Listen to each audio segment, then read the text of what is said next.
What's up, guys? Tom, Farmer's Garage. Doing a rear end in a 64 C10. Got a Yukon posi, some gears, 355s from Quick Performance. Shout out to Maximilian. Thanks for getting me set up. Even though we had ordered some wrong parts to begin with, we got everything figured out. Quick note, if you're working on 64 and prior 12-bolt rear ends, you're going to need to have a narrow style 12-bolt carrier. I ran into that issue. 65 and later, not an issue. They're wider.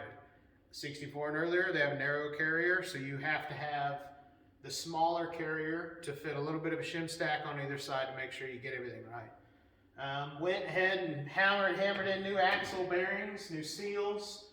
Put new axles in it, Mosier axles. Figured, it's got a good 450 horse small block. Might as well have some good axles in it. It's also got, let's see.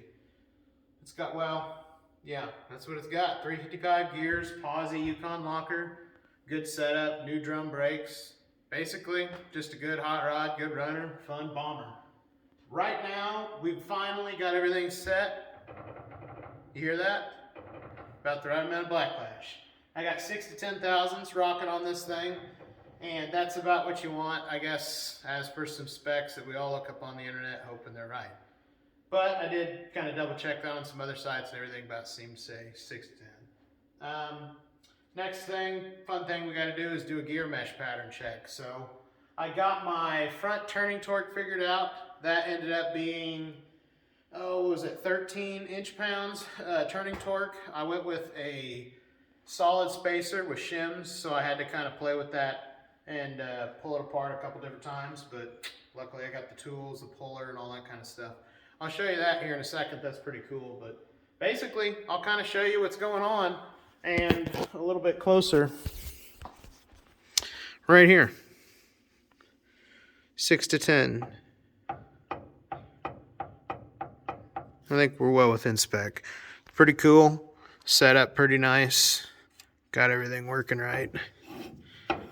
You can kind of see the springs and everything. And gotta get that pulled out. Stick the axles in. Got everything set up. Should be pretty easy. Got my little table here with all my shit on it.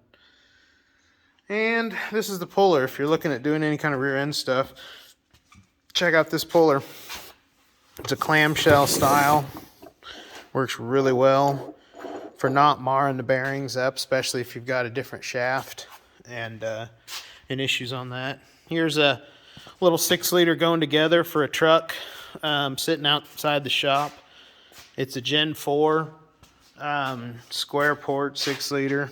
It's got just a small pulling cam in it, a few other things to have a good work truck around on the farm. Here's another one for a boat. Bust out another couple thousand. Small block Chevy going in a boat. Kind of cool. About a myriad of problems. I got to send back the timing chain gear because it's actually got a little bit of wobble. Imagine that. Cloys. Timing gear, hopefully. Hopefully the guys I bought it from will work with me. They usually do.